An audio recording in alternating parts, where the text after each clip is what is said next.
sebelum memasuki materi yang ingin saya sampaikan, izinkan saya terlebih dahulu memperkenalkan diri. Baiklah, perkenalkan nama saya Adriana IS dengan NIM 2306100066. Selanjutnya, saya akan mempresentasikan materi yang saya ambil, yaitu media digital. Media digital adalah suatu kode-kode digital atau kode-kode dalam bentuk bit yang canggih dan memiliki perhitungan matematis yang mana bisa diaplikasikan dan bisa dimunculkan serta diproyeksikan hingga pada suatu media pada berbentuk susunan tertentu dengan perantaraan yang bisa dibaca menggunakan kode-kode digital tersebut. Baiklah, di sini saya akan menjelaskan apa itu media digital untuk komunikasi bisnis. Media digital dalam komunikasi bisnis merujuk pada penggunaan berbagai jenis media digital untuk menyampaikan pesan kepada pelanggan dan memangku kepentingan. Oleh karena itu, dalam komunikasi bisnis, media digital membantu perusahaan menjangkau audiens yang lebih luas, menghemat waktu, dan meningkatkan efisiensi komunikasi global. Selain itu, media digital ini juga memungkinkan interaksi yang lebih baik antara perusahaan dan konsumen seperti berdiskusi, berdialog, dan berkonsultasi secara online.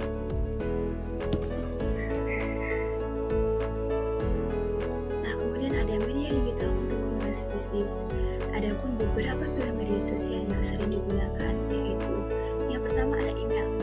Media yang penting untuk komunikasi bisnis karena dengan email kita dapat mengirimkan pesan dengan cepat dan membuat waktu menjadi lebih efisien.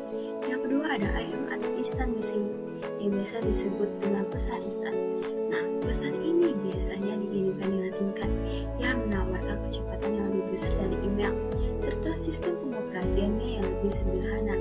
Yang ketiga ada text messaging digunakan berdasarkan nomor telepon aplikasi bisnis termasuk dengan pelayanan customer, marketing, dan penjualan. Yang keempat ada web content. Nah, web content ini adalah website yang salah satu media penting untuk komunikasi bisnis, baik bisnis kecil maupun bisnis besar.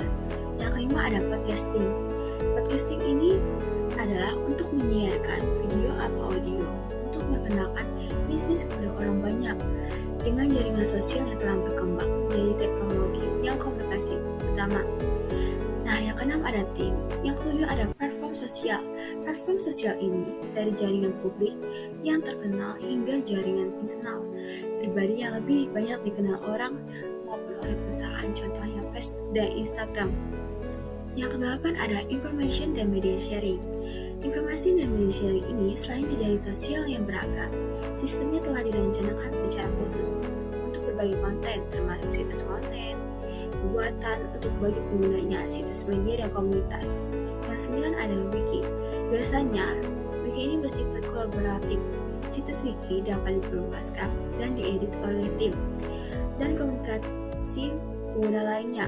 Biasanya para penggunanya dan masyarakat menjadikan hal alami untuk pengetahuan bagi orang banyak.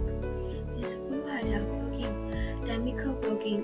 Kemampuan untuk mengupdate konten dengan cepat dan membuat blog serta media microblog alam saat komunikator ingin pesan keluar dengan tergesa-gesa, contohnya microblog blogging Twitter. Ke-11 ada online video atau video yang ditayangkan secara real time, merupakan media yang dapat digunakan untuk komunikasi bisnis dengan menawarkan, mengiklankan, dan bisa juga mempromosikan suatu bisnis dan dapat dilihat oleh berbagai kalangan. Nah, kemudian ada instant messaging atau pesan instan. Pesan instan merupakan fasilitas komunikasi chatting untuk para penggunaan internet. Dengan menggunakan fasilitas ini, user lain dapat berkomunikasi dengan cara mengirim pesan berupa teks dengan user lainnya yang lain. Selain itu, instant messaging juga berfungsi untuk tukar-menukar file secara peer-to-peer. Adapun manfaatnya adalah untuk mencakup kemampuannya untuk pesan mendesak yang cepat, biaya rendah, kemampuan untuk mengirim percakapan, keamanan yang ditingkatkan, pengiriman instan, dan kesediaan pada berbagai perangkat. Kemudian ada kelemahan. Kelemahannya adalah untuk mencakup masalah keamanan atau virus, infiltrasi jaringan, dan kemungkinan penyadapan pesan yang sensitif. Dan juga ada langkah untuk melakukan Instant messaging yang benar. Yang pertama adalah merencanakan pesan instan, kemudian menulis pesan instan, dan yang terakhir adalah menyelesaikan pesan instan. Secara virtual, komunikasi tertulis dapat dilakukan pada semua komposisi antara lain. Yang pertama, percakapan.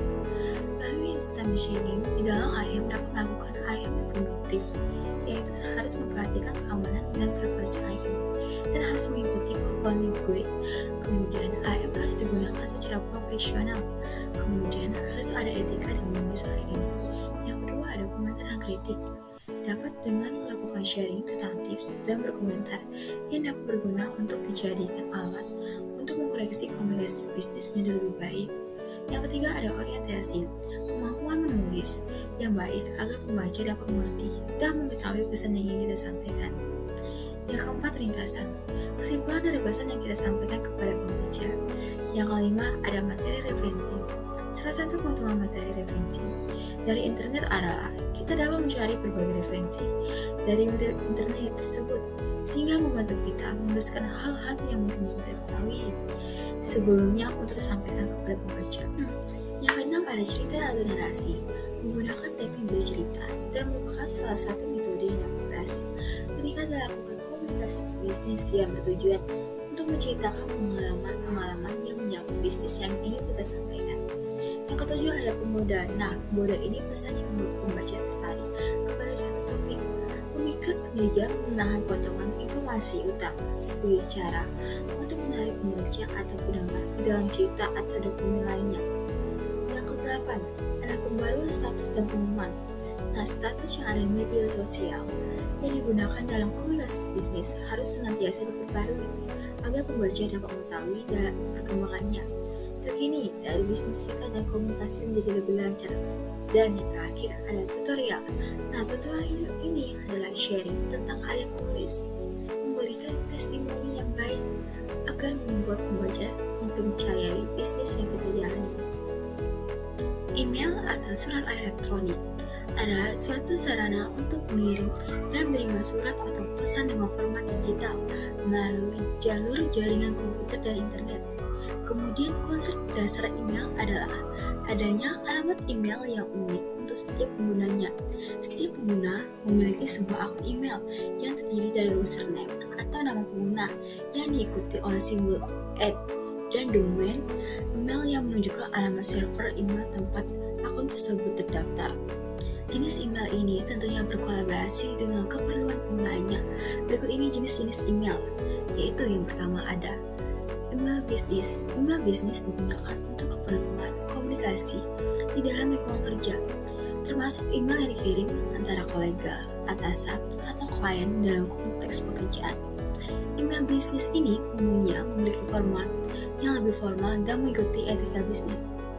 Email ini digunakan untuk membahas proyek, membagikan laporan, mengatur pertemuan, dan lain sebagainya.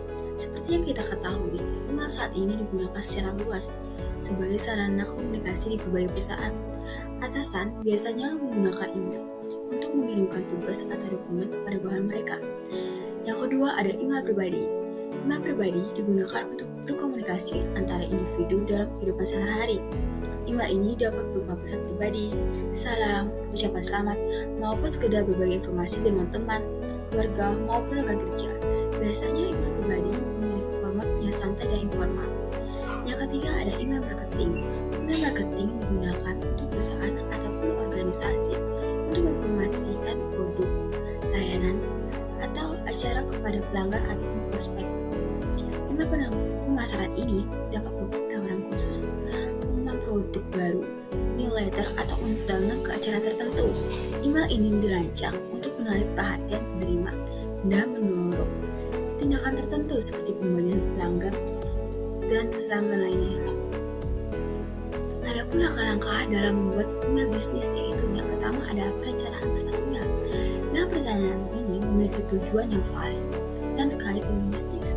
Banyak perusahaan sekarang memiliki kebijakan email, format yang menetapkan cara karyawan menggunakan layanan email perusahaan untuk pesan pribadi. Contohnya seperti mengirim pesan rahasia kepada perusahaan atau materi pekerjaan. Yang kedua adalah menulis pesan email. Menulis pesan email, bisnis lebih banyak ke arah formalitas dibanding dengan pesan pribadi. Yang ketiga ada menyelesaikan pesan email, khususnya untuk email bisnis. Lebih baik meluangkan waktu untuk merevisi dan mengoreksi karena semakin penting pesan email yang akan dikirim, maka harus berhati-hati juga dalam mengoreksinya. Contohnya memeriksa font yang mudah dibaca. Podcasting adalah proses merekam file audio atau video dan mendistribusikannya secara online. Podcasting ini menggabungkan kekayaan media komunikasi suara atau visual dengan kenyamanan portabilitas. Audiens juga dapat mendengarkan atau menonton podcast di blog maupun di situs web, dan juga mereka dapat mendownloadnya ke ponsel maupun komputer musik portable untuk dikonsumsi saat bepergian. Khususnya dengan podcast audio, aspek hand-off dan eye-off menjadikan bagus untuk didengarkan saat mengemudi atau berolahraga. 3 langkah dalam podcasting. Nah, langkah pertama adalah fokuskan langkah perencanaan pada menganalisis situasi, membuka informasi yang diperlukan, dan mengatur materi. Satu langkah perencanaan tergantung pada apakah Anda bermaksud membuat podcast untuk penggunaan dan distribusi terbatas, seperti pembaruan audio mingguan ke tim virtual. Jika berniat membuat saluran podcasting, pastikan untuk memikirkan berbagai topik yang ingin dituju dari waktu ke waktu untuk memverifikasi bahwa memiliki tujuan berkelanjutan. Langkah kedua yaitu merencanakan konten podcast sepenuhnya. Pengeditan lebih sulit dengan podcast daripada dengan pesan teks. Untuk podcast dasar, komputer memungkinkan bahwa smartphone mungkin memberikan perangkat keras yang sudah dibutuhkan dan dapat membunuh perangkat lunak perekam gratis. Dan langkah terakhir yaitu langkah ketiga. Langkah penyelesaian adalah di mana podcasting berbeda paling dramatis dari komunikasi tertulis. Untuk alasan yang lebih jelas, bahwa merekam dan mendistribusikan file audio atau video, khususnya untuk podcast yang lebih formal, mulailah dengan merevisi naskah atau memikirkan catatan bicara sebelum melakukan atau memulai merekam. Semakin dekat Anda bisa merekam podcast Anda dalam satu waktu, dan semakin produktif Anda.